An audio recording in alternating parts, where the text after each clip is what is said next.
up, get out right out of your bed, that's your quicksand. Getting rid anxiety and head, you can fix it. Rid of stigmas, all of them you said, we ain't listening. Just remember, try to do your best, you can win this. Maurice Benard, State of Mind. Hello. All right, this is State of Mind, solo State of Mind. And, you know, I don't know what I'm going to say. So I'm just going to, if you like what you see, hit the button right here that says subscribe. Please, people, let's do this. Let's get some, let's get some stuff going. Tell your friends, tell your relatives, tell your families, tell your animals to hit this button. Okay, so I don't know what I'm going to say. I want to talk about, I got a lot of questions from you guys, and I'm going to answer them. And they're on my phone, so I can't wait to get to those. There's quite a bit, so we'll do that. But first of all, I want to say about this year's been an interesting year, a year of firsts for me.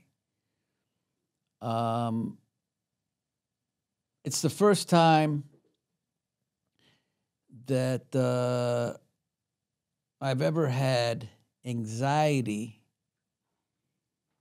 and a temperature like the flu. I mean, that's never happened.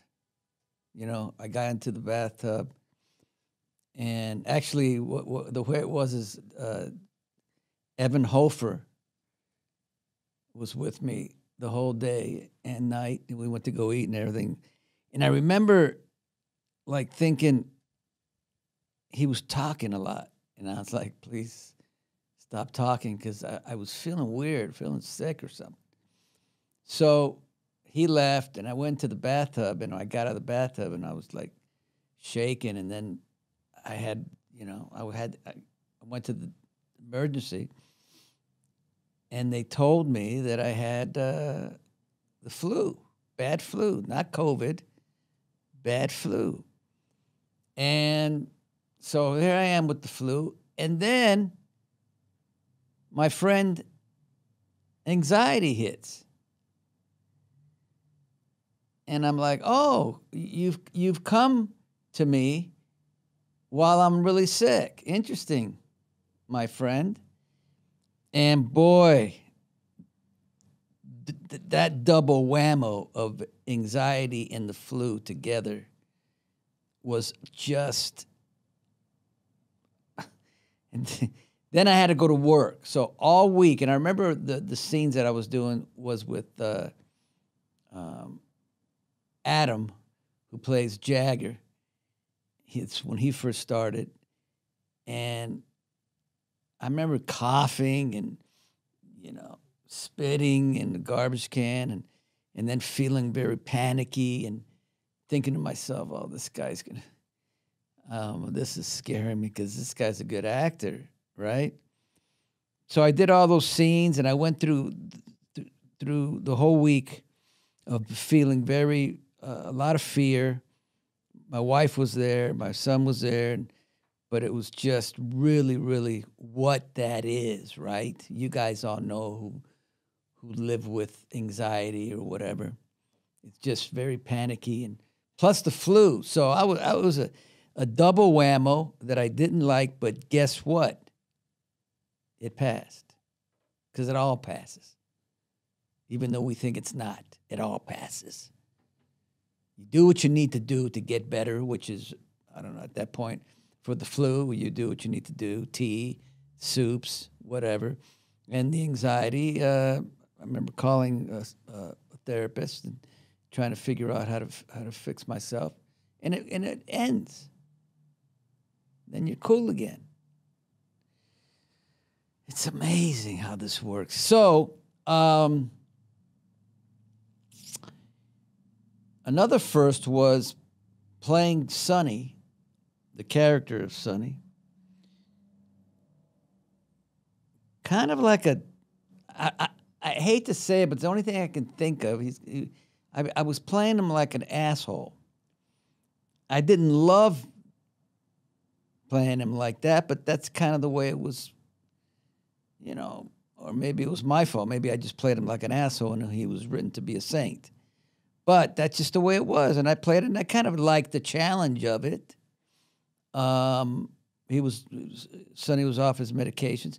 But I'd never played Sonny where I didn't like him. I know he's done a lot of bad things and everything, and he's in the mafia and the whole thing. But I don't know how to explain it. I've never played it. I mean, I've never felt like I did not like the character. But it was a challenge, and I did it, and I did it for 4 months. And it was tough. And then I went through what you guys all know now, which is my wife and son left to Europe, and this is another first. Going through something traumatic without having your wife and your son or whoever is your point person, you know what I mean, that helps you through it. That was the first time to not have that. And I will say this. It's not fun.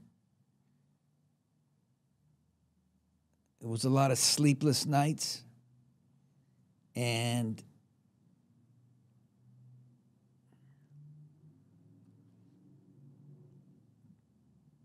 But you just put one foot in front of the other. You do what needs to be done. I had many friends who were there for me, who lifted me up when I literally was down and got me through it.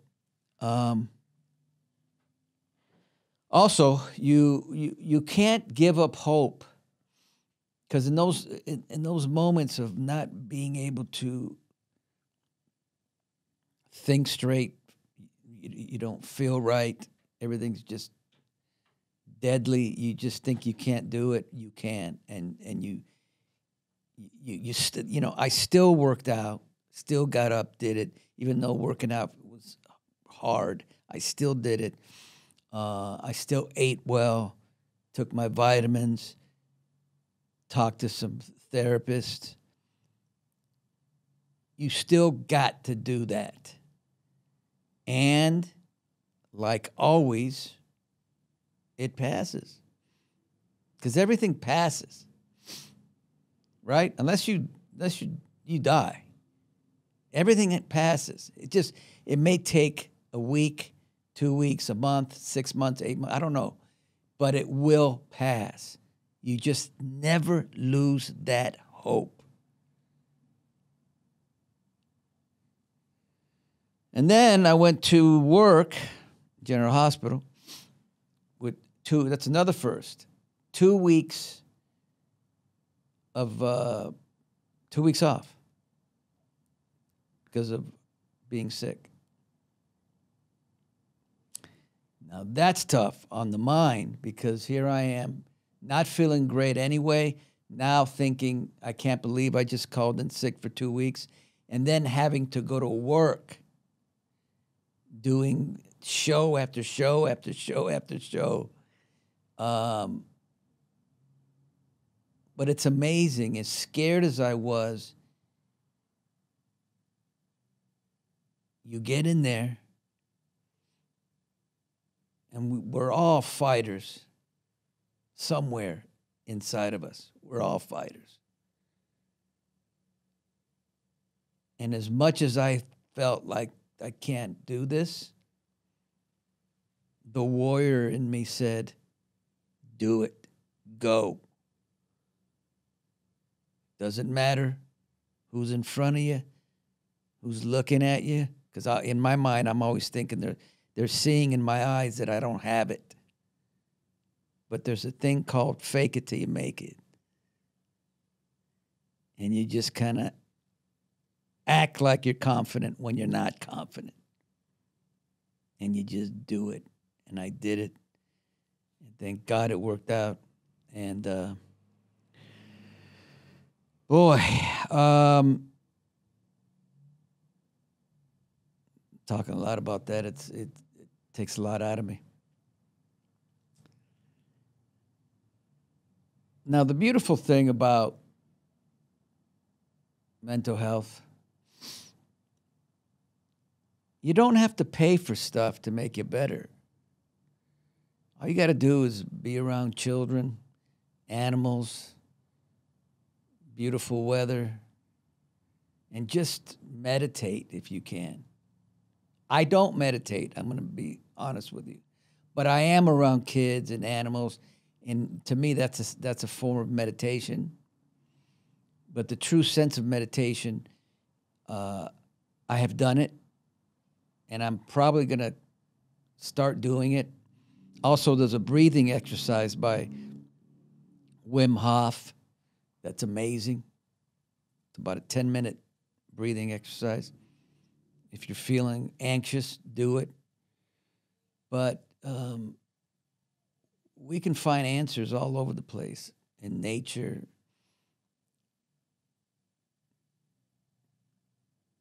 So anyway, I'm going to leave it on that note, just because I feel like I've been rambling on. And it just feels good to be alive and be stress-free. And it seems like I'm never 100%, but I'm all right with being 90%, even 80% if I had to. Because I was talking to my therapist today, and I said to her, I said, you know, I'm still a little bit, I got some nerves going because of what happened to me, and my knees and my hands or whatever. But when you think of the homeless person who can barely walk, or the guy who's just came back from the war and he only has one leg, and you see a dog running around with 3 legs, happy.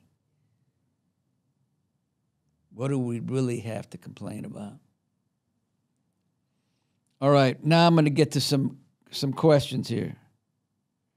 Who miscalled me? I don't know. All right, let me see. Are you guys ready for the questions? Here we go. I'd love to see you discuss triggers and how to identify when you are being triggered, as well as techniques you use to.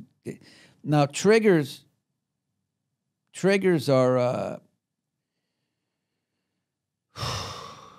my feeling is, of course, a trigger for me is not sleeping. Tells you everything. This is from Smicky. Sleeping, how you're sleeping is your answer to how you're feeling. So if I'm not sleeping well for whatever reason, or if I'm jumping out of bed because something's off, and I have to, think about checking that out. But my feeling is, just do everything you can so you don't get triggers, so it doesn't have to happen.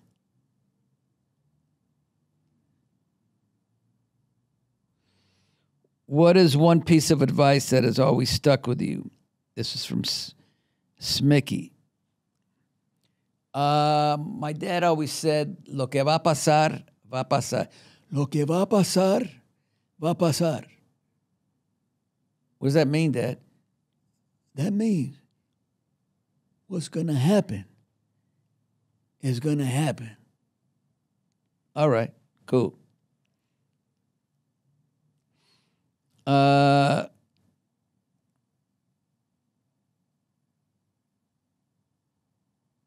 Okay, this is from Tammy Hoffman. Have you had a guest on, you were speechless meeting them? Will you ever have SOM stickers for cars? Can I make one? I've never had a SOM guess that I was speechless of. But I remember feeling horrible with Eva LaRue and Michael Easton, because that was the day that my wife and my son left to Europe, and I was in really bad shape. So if you go back and watch those, maybe you shouldn't, but I was out of it, completely out of it. But they were so sweet, both of them, Eva LaRue and Michael Easton, just so sweet to me. It's really amazing. Okay, let's see. Hi, it's Nancy L. From sitting in your car in 2020 talking to us, can you speak to how the growth of state of mind has helped with your own mental health? No, you are proud of this. We are all, but specifically, what has this journey been like for you and your well-being? State of mind. It's a discussion whether state of mind is good for me or not good for me. I think it's good for me, because I get to talk about my stuff, the chaos inside my mind, and I think that all helps. Always speaking about it helps, no matter what. And from going from the car when I was just doing, talking to the phone and about my book coming up and state of mind and my mental health, I did that for a year on Instagram story. Nobody does that. 8 minutes straight of talking. It's unreal, but you guys came and you showed me that you wanted this. And that's how YouTube started.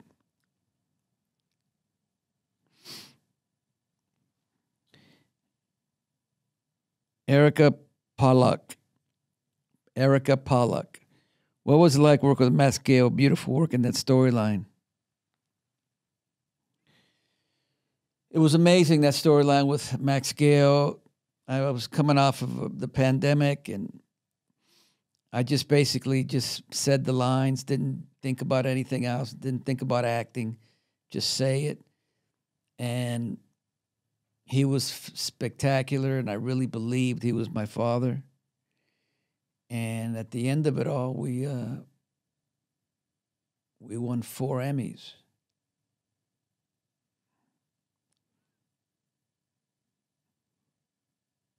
I enjoyed your interaction with Dominic. This is Annie 1509. Dominic's a solid actor, damn good actor. So it's easy for both of us to really believe what we're doing. And I believe in him 100%.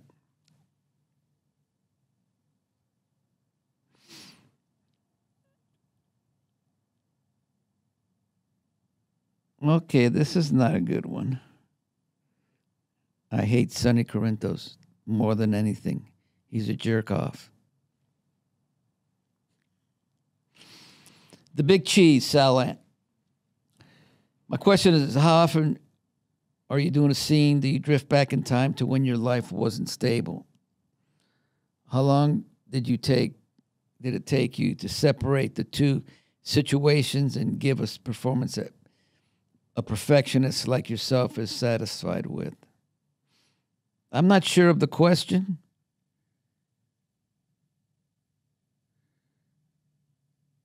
Look, Sal,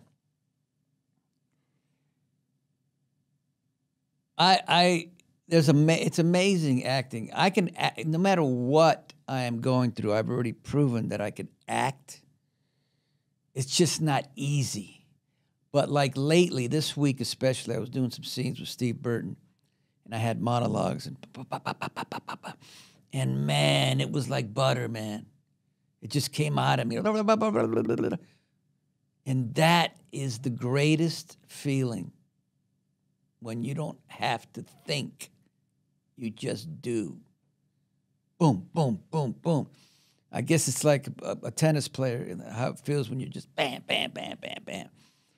Because with me, you know, you have to understand, I go through so much, and a lot of times I'm not 100%. You can't really tell, because I can't tell when I watch it. But, I mean, I could tell a little bit. But, so I just like to maintain being 100% in the moment. Nothing better.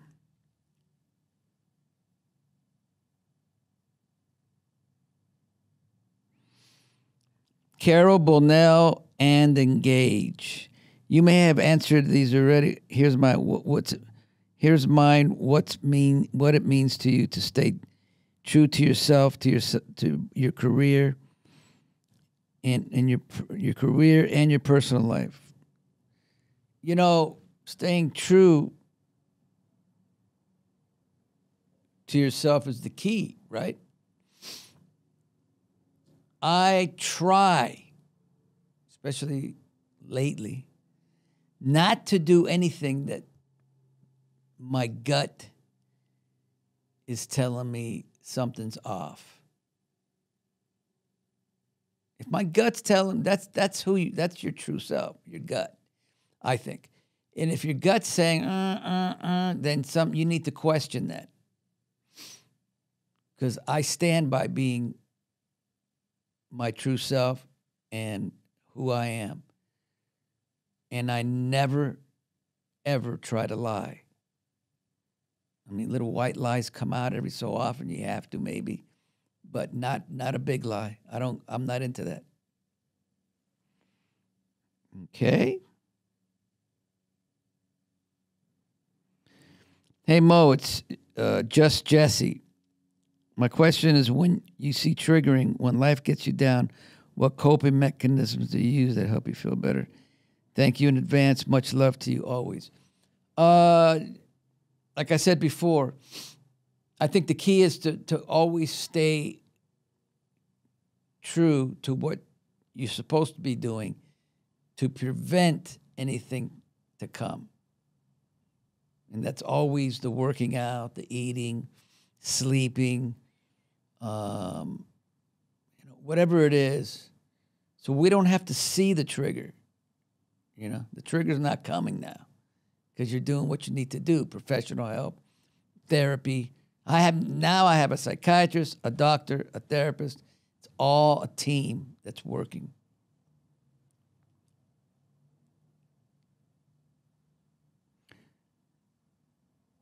Okay. Here's the next one. Debab. How do you get your mind and body to leave Sonny's emotions on set? If you do.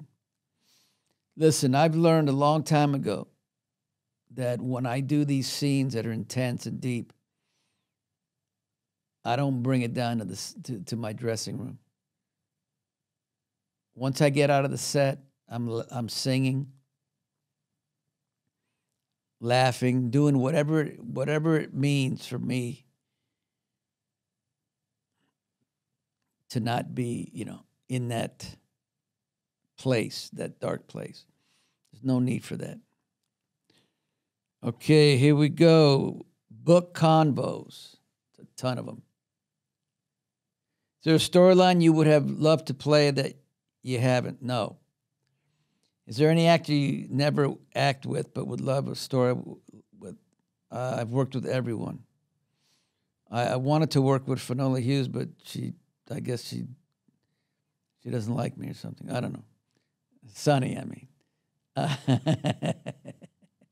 Is there a second book coming? The book will come. I'm not sure when, but it's going to be called MB State of Mind, and it's going to have a lot of cool stuff in there. I trust me, a lot of cool stuff. Is there an actor, character you would love to return? I'd say Tony Gary as Luke. Any changes, growth coming to SOM? All I can say is the LA Tribune has taken on State of Mind. They want to promote it and market it. So whatever that means, I respect them and I like them a lot. So there you go. How is it for you to work with a recast when you acted with someone else for so long? To me, it does not matter if it's a recast as long as they're talented and can act. Because if they're not, that's a problem. What's harder, to laugh on cue or cry?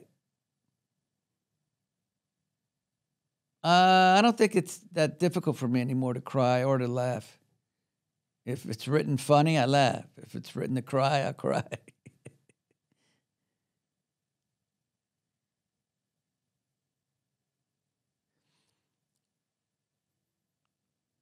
Have you had to act like you loved the character who off camera you couldn't stand?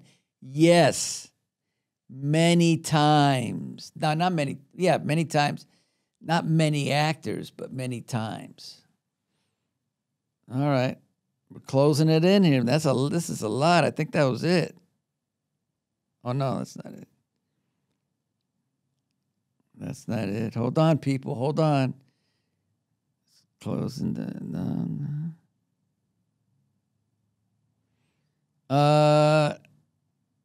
I think Sarah Brown asked something. I can't find it now. Shoot. I don't know what it is. You guys know this guy?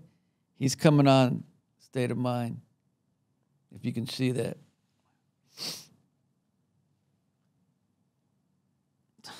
Chad Duell's coming on. Oh, man. All right, listen. I think we've done it. I think that was a lot. I can't even. I want to thank you, everybody who for watching State of Mind, for contributing. I love your comments. I love everything that you say. I love that I'm able to help. I'm very proud of the show. Probably the show's the thing that I'm most proud of in my career. Of course, Sonny and General Hospital, and then my book and stuff. But this thing has I was talking to somebody today, has a life of its own because it's a brand now. And you always want to keep the brand. You always want to keep shining the brand and trying to improve it and make it better. And I appreciate it. I thank you again, and we'll keep going. As long as you keep watching, I'll keep going. All right. State of Mind. Bye-bye.